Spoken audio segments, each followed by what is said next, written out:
Welcome to the Book Show, a celebration of reading and writers. I'm Joe Donahue. In 2004, historian Russell Shorto published The Island at the Center of the World, about Manhattan and the role of the Dutch in making New York and America what it is today. His new book, Taking Manhattan, The Extraordinary Events That Created New York and Shaped America, continues that story of New York. It's 1664, and England has decided to invade the Dutch colony of New Netherland. Charles II and his brother, the Duke of York, have dreams of empire, and the Dutch, their arch rivals, are in the way. But Richard Nicolls, the military officer who leads the English flotilla bent on destruction, changes his strategy once he encounters Peter Stuyvesant, New Netherlands Director General. At the brink of bloodshed, the two leaders recognized that they had common ground. The book reveals the founding of New York to be an invention, the result of negotiations that would blend the multi-ethnic capitalistic society of New Amsterdam with the power of the rising English empire. Russell Shorto is the best-selling author of 8 books, including Small Time, Revolution Song, Amsterdam, and the aforementioned Island at the Center of the World. He is the director of the New Amsterdam Project at New York Historical, and we welcome Russell Shorto to this week's Book Show.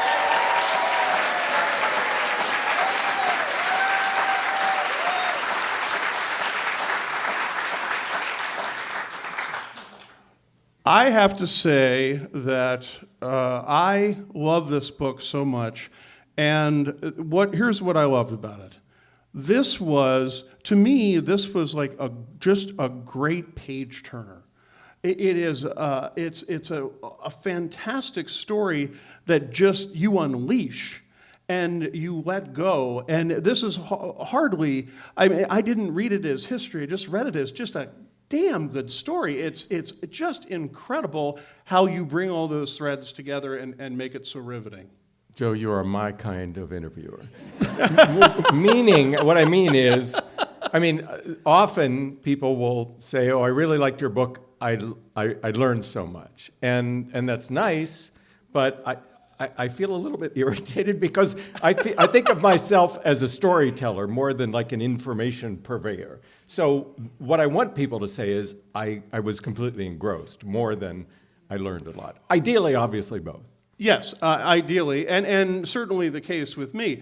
But correct me if I'm wrong, you just seem so excited to tell us the story. Well, there's a long period of time in which one is sifting through ideas, and one has to grab you. One has to really move me for me to decide, okay, I'm going to devote years of my life to it. So yeah, I have to be really enthusiastic about it, and for me, a book subject is a story, and a story means conflict. It means 2 or more people in conflict, and in this case, you've got, it's 2 weeks in the late summer of 1664. You've got the English in their ships in the harbor pointing their cannons at the tip of Manhattan Island, and you've got the Dutch in their fort pointing their cannons back, and that's conflict. And you say you think of them almost as siblings. You mean England and the Netherlands? Yeah, at the time, throughout the 17th century, the English and the Dutch were bitter rivals. They were a lot alike, but the Dutch were ahead. They were 1 or 2 steps ahead in this. The 17th century is this era of European powers being newly strengthened and looking around the world and like, oh, I can take that piece of West Africa, and I can take that island in Asia, and that's this whole era of colonialism and slavery and all of this that we are still living with the effects of. And the Dutch were preeminent. This little tiny nation in Western Europe, much smaller than any other, was probably the most powerful nation in the world for a time. And other European countries couldn't figure it out, and they couldn't get over it. And in the English language, they're now kind of old-fashioned, but all those sayings, derogatory sayings that have Dutch in them, like Dutch treat and Dutch uncle and going Dutch, they all come from the 17th century, from pamphlets that the English wrote when they were just annoyed at these, how can they do it? and that's what lasts. That's interesting. What lasts. Well, Yeah. also what lasts in the English language are things like words like cookies and coleslaw and Santa Claus. All those are Dutch that come out of the Dutch colony into English.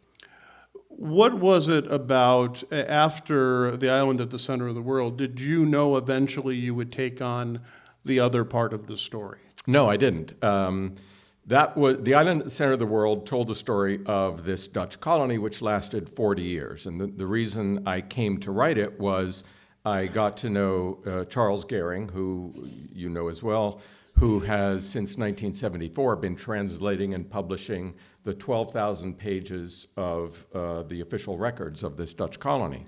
I had spent a little time with Charlie, and I got to realize, well, it changed my whole orientation. You can tell the story of American beginnings from this colony that became New York just as easily as from the Puritan or Pilgrim colonies of New England. So I immersed myself, and Charlie and Yanni Venema, who worked with him for a long time, they gave me a desk in their office in the State Library in Albany, and I worked alongside them and wrote the book. So this 12,000 pages has been, I mean, Charlie's still at it. He's retiring this month, actually. And it's, I'd say, the past 5 or 6 or 7 years, that translation effort, they completed the last years of the colony. I mean, they're not going strictly chronological, but they got that completed. And as I sat back and looked at that, and this is just raw stuff, you know, it's court cases and council minutes, and he stole my pig, and he stole my wife, and just all this kind of, you know, it's interesting, but, you know, what do you do with it? So when I saw it in its latter stages, this little community of New Amsterdam, where it was really booming, and you had it kind of looked like a Wild West town, but with Dutch, you know, it had gables and windmills and things, these traders there, everybody was a trader, and they had networks that going to the Caribbean and to South America and different parts of Europe. So when in seeing these records at its height, that's what made me think, the story. Now I can see it as Richard Nichols, who I guess we're going to get to in a minute, the Englishman who comes sailing into the harbor, as he would have seen it, as this fruit that has now ripened. You say this early in the book. Richard Nichols, who you write about and is such a central part of the story, not well known to history. There is an encyclopedia of New York, and his name is not in it. And he was the first governor of New York. He invented New York, is basically what I claim in the book. He set up many of the parameters of New York, and the Encyclopedia of New York City doesn't have an entry on it. How does that happen? I don't know. I should ask Ken Jackson. He was the editor. Oh, yes, he was. But I'm fascinated that a story like that, because we usually know about the winners and less about the losers. Exactly. Yeah, that's a funny thing. Stuyvesant, anybody who grew up in New York City, right. Stuyvesant Town, Stuyvesant High School, but there's no Richard Nichols Way or anything. If there is, I don't know it. But even in Albany, I mean, the Stuyvesant name is all over, and it's very prominent. Sure. Throughout New York. Throughout the whole region, yeah. Yeah. Well, Stuyvesant was here for a long time. He was in power as the last director of the colony for 17 years. And between my work on the island at the center of the world and this book, I have come to have a much more nuanced appreciation for him and what he did for his part to invent what became New York. And then after this, the invention happens, and he has to go back to Europe because in inventing New York, he gave up his charge. He gave up this Dutch colony. So he had to defend himself. And after this lengthy process, he's finally exonerated, and he comes back. So he lives out his days, actually as kind of an advisor to Nichols. So he was here for a very long time to imprint himself on the landscape, I guess. Whereas Nichols, for all he did, it was a job. He was here for 4 years, and by the end of it, he was like, okay, I'm ready to go home. You make that point a few times in the book, and it was really interesting to me in the sense that it's a job. It's almost as if, you sign up for the Marine Corps for 4 years, you do your time, and then you're out. Yeah, I think he might have stayed. I mean, he's an interesting guy, and it's so interesting to research someone. It's exciting to research someone who is so consequential and so unknown, because you get a chance to sort of, discover him or bring him back to life. I think he might have stayed, but what drove him crazy was New Jersey. And this may speak for other people too, but Say it ain't so. No, New Netherland was this large chunk of the eastern seaboard, encompassing all or parts of New York, New Jersey, Connecticut, parts of Pennsylvania, and Delaware. So that was the Dutch colony. So, and we're probably going to talk in a moment about how it happened that he took it and it became an English colony called New York. And it was that originally then that whole swath. But shortly after he took it, and he had plans for developing it, and here's Manhattan Island, and we're calling this New York City, and this is going to be our base, and we've got the Hudson River and all this land on the west side of the river, this big harbor, how we're going to do this. And then he gets word from Europe that his patron, the Duke of York, for whom Nichols, named the place, says that he had a friend who had supported him in the English Civil War, who had been the governor of the island of Jersey, and he's giving him basically the whole west side of the Hudson River. And Nichols was like, well, wait a second, I had all these plans for that. That can't be a different jurisdiction. So Nichols starts writing him, and he was very courtly in his letters, but in these letters he gets more and more frantic. And at one point he says, look, why don't you give him Delaware? That's, no, it stayed, and it became New Jersey. And Nichols was going to call that, because James was the Duke of York, he was also the Duke of Albany. And so Nichols named the second city Albany. And he was going to name this swath of territory Albania. And my little joke here is that there are many New Yorkers who still think of New Jersey as Albania. But that always works, except in New Jersey. As time went on, that really just irritated him. And I think that's when he said, I think I'm done. When you say the title of the book, Taking Manhattan, it's really twice, right? It's taken twice. Yeah, well, obviously the first time the Dutch took it from the native people. And I spend a good amount of time in the book dwelling on that because it's obviously important. In 1626, the Dutch were very meticulous about business matters, and they wanted to get everything in writing. And they negotiated hundreds of deeds with the native people up and down here or throughout New Netherland for territory. And they knew, certainly in the beginning, Manhattan Island was the first of these. And the Dutch were perfectly aware that the native people did not have a concept of real estate and property transfer and that sort of thing. But it was important for them because they wanted to be able to show other Europeans, especially the English, no, look, we got the paper here. But for the native people, it would have been something more like an alliance that allowed the Europeans to come and live, and they would continue to use the island. And if one of them was attacked, the other one would help out. And it was of value to the native people too. They were not helpless, just lying there and being stepped upon.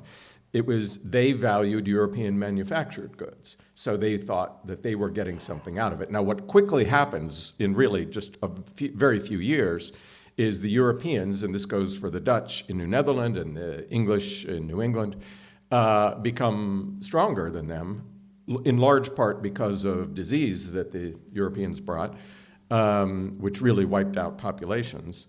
And then they just start pushing them out, because then they start to say, oh no, we have a deed, so you have to go. So that begins then this whole process that continues to California, all the way across the continent. And when we talk about the indigenous people, it is a great mixture, but we are speaking of the Lenape. The people in the area around New York City, New Jersey, south to Delaware were and are variously known as Lenape, Munsee, and Delaware, and they are still very much present in and around New York, in New Jersey, in Ontario, and Wisconsin, in other places. And there were other settlements. Yeah, up further north here on the east side of the Hudson, it's the Mohican, and then on the west side, the Haudenosaunee or Iroquois people. The easternmost of those is the Mohawk, and then moving westward all the way to the Seneca, where the keepers of the Western Gate. And the Dutch had to know, and these are different people speaking different languages from one another, and different cultures, and so the Dutch had to know how to deal with all of them. This is 15 to 20 languages. In New Amsterdam itself, famously, there were 18 languages being spoken when there were only about 500 people living there. And so New York was New York even before it was New York. But Ross Perlin wrote a book last year called Language City about New York, in which he argues that New York is the most linguistically diverse place in the history of the world. And he starts with New Amsterdam, and he says, okay, those 18 languages, when they identified that, they were just talking about the European languages. That's what they cared about. But if you add that there were at least 3 African languages spoken and all the native languages, you're talking 25 or more. What was it about? I mean, it was ultimately the success that brought the second taking to be where England says, oh, okay, we want some of that. Yeah, the story of England, coming to focus on this ripened fruit, it's a complicated one, but basically and this is really, the island at the center of the world was really a Dutch story. This is probably 60 or 70% an English story, because, I recapitulate the Dutch story as well, but England in the 17th century was to use our term, a deeply polarized society. You had the Puritans, who were essentially religious extremists, and then you had, in the English Civil War, the other side are typically called the Royalists, which is a bit of a misnomer because, yes, there were people who supported the monarchy, but the Royalists comprised really everybody who didn't want the Puritans to take over and outlaw dancing and theater and Christmas and all those things. That royalist side comprised moderates. It comprised people who believed in religious toleration. And that was under the banner of the Stuart monarchy. So it comes to a height in 1649 when the Puritans cut off the king's head. His sons flee into exile. Then in 1660, they come back and they reassert the monarchy. And then when they do that, what they do almost instantly is they want to come back to they want to do what the Dutch are doing, and they want to build an empire. So they look across the Atlantic, and they see what they see is first New England, English, and further south the settlements in Maryland and Maryland and Virginia. And in between, this Dutch colony. So what they see there are 2 problems. One is the Dutch colony is Dutch, and they want it to be English. And the second is New England, because New England was founded by the Puritans. And the Puritans were the people who had cut off their father's head. And there was still deep animosity, especially among the Puritans in New England, toward the Stuarts and toward that regime. Ultimately, then, they pick Richard Nicolls, and I spend a good amount of time in the book going into his background and how he had known them. He grew up with them. They were little kids together. And when they went into exile, he went with them. He fought with them. And so now they're back on the throne. They have this very complicated 2-part mission to organize all of this, very complicated situation in America. They point to this man they've known all their life, and they feel he can deal with it. And not just that, but it's, obviously once you get there on the ground, things are gonna be different, and you have to be able to think. You can't phone home and say, all right, the plan has changed, I'm going to do it this way. And that's what happened. He changed the plan entirely, and that's what the book is about. And he had to be given the latitude to do that. The makeup of New Amsterdam is fascinating. As you said, it's multifaceted, certainly, right? Oh, sure. Yeah, the Dutch brought two things. They brought tolerance and they brought capitalism. Long before the word capitalism came into being, they invented at this time the concept of a corporation and shares of stock, and tolerance or religious toleration was officially part of their government. But you have to qualify that. It obviously did not apply to the Africans they enslaved. It didn't apply, Native Americans were put in a different category altogether. If it applied to Jews, it was in a very limited way. It really applied to other white European Christians. And yet, it was something. It was, because intolerance was official policy in Europe. People thought, and it was common sense, people thought that if you were, it's a very dangerous world, and if you're going to get ahead, we all have to be on the same page. So we have to have a state religion. Religion is very divisive. The idea that you could build a successful society by welcoming people who speak different languages and worship different faiths was ridiculous. And people didn't, that's what I mean in saying that people just didn't get it. They couldn't figure out how the Dutch were succeeding so well. You write early in the book, it's an alluring notion for a writer of history to reach for, in making a point about historic injustice, that descendants of the people who lost Manhattan, the people on the short end of what was arguably history's greatest and most iconic swindle, live on precariously 4 centuries later, almost literally within the shadows of the skyscrapers. In truth, nobody knows what indigenous tribes participated in that event, let alone which, if any, of the present-day Lenape groups connect back to it. The U.S. Bureau of Indian Affairs doesn't even recognize the Ramapo as a tribe, though the state of New Jersey does. The lack of federal recognition has something to do with their tangled lineage, but also with a high-powered smear campaign that Donald Trump waged in the 1990s to protest his Atlantic City casinos from what he feared would be the future of tribal competition. I said it was a book that it took me away, but on page 4, he got in there. Well, and I wrote that quite a while ago, too. So, yeah, that was a big deal in the 90s. So the Ramapo I opened the book talking about the Ramapo, who were really right across the river in New Jersey.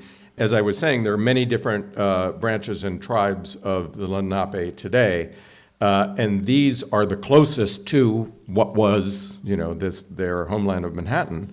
And so I spent a little time with them, in particular with Chief Vincent Mann and his wife, and they regaled me with, and there's lots and lots of newspaper articles Sure. about this when they were applying for federal recognition, and that was one thing that put a stop to it. When we come to the founding, and as I mentioned in the introduction of this being an invention, how did you start to see it as that? First of all, when I wrote The Island at the Center of the World 20 years ago, and most people who write about this history, and I think most of us, if to the extent that people think about that, everybody knows New York was once Dutch, and then it became New York. But we have a tendency to think about main events in the past as though they are inevitable. Of course, the Americans were going to win the revolution, but they might not have. And so when I stopped and thought about this moment and tried to see it from the perspective of the people on the ground so that it did not seem inevitable, because you don't know what's coming tomorrow, then it kind of unfolds, it unwraps the complexity of what they were doing. And I rely on a lot of colleagues. Dennis Micah, my colleague at the New Netherland Institute, has spent a lot of time exploring this and is working on a book on it. It's a complicated thing that they worked out. The English came in, and Richard Nicolls was he has 4 ships, 450 soldiers, which was substantial for the time, packed to the gills with weapons and gunpowder. So he comes, and he's a seasoned, hardened soldier. He comes to do battle. But even before he left, when he was in London, he did his homework. He interviewed people who had lived in the Dutch colony. He interviewed people who had worked in Stuyvesant's government. And he was getting this sense of this place. And then when he's in the harbor, He doesn't sail right up to Manhattan, and he certainly doesn't sail up and start, blowing the place up. He he anchors at Gravesend Bay because that was a little English settlement within the Dutch colony. And he starts sending messengers in boats, and then Stuyvesant sends messengers back. And for 2 weeks, they go back and forth, and they're feeling each other out. And from Nichols' perspective, he gets that this is a vibrant place. He doesn't just want the real estate. He wants this secret sauce, whatever it is. And the only way to get it is to keep and to placate all the people in the colony, all these traders. So he, for his side, hatches this idea that what if I offer them everything? Just keep everything you want. You can have your way of life, your homes, your businesses. By all means, keep your trade networks with other parts of the world. And Stuyvesant and the Dutch, for their side, they have been trying for years to get the home country, the West India Company and the Dutch government, to support them. They say, we've got this vibrant colony and we have this big colony, this continent we can exploit. And they got nothing. They got no support. So they knew they were on their own. So that kind of sets up the terms for ultimately a negotiation, a compromise. How can we work something out that will, it certainly didn't please the Dutch in the home country when they found out about it. But all the people on the ground, this mixed community, people up through this area all the way to Beverwijk, which became Albany, and all of those people got something out of it. And obviously the English got something out of it. Russell Shorto's new book is Taking Manhattan: The Extraordinary Events That Created New York and Shaped America. It's published by Norton. Thanks to our producer, Sarah LeDuc. Special thanks to the Morton Memorial Library in Rhinecliff, New York, and to Oblong Books, oblongbooks.com. Write to us at book@wamc.org. The latest on National Productions programs is available via the Airwaves newsletter at wamc.org and on social media at WAMC Radio. Russell Shorto, a great pleasure. Thank you very much for being with us. Thanks for having me, Joe. Bookmark this for next week, and thanks for listening. For The Book Show, I'm Joe Donahue.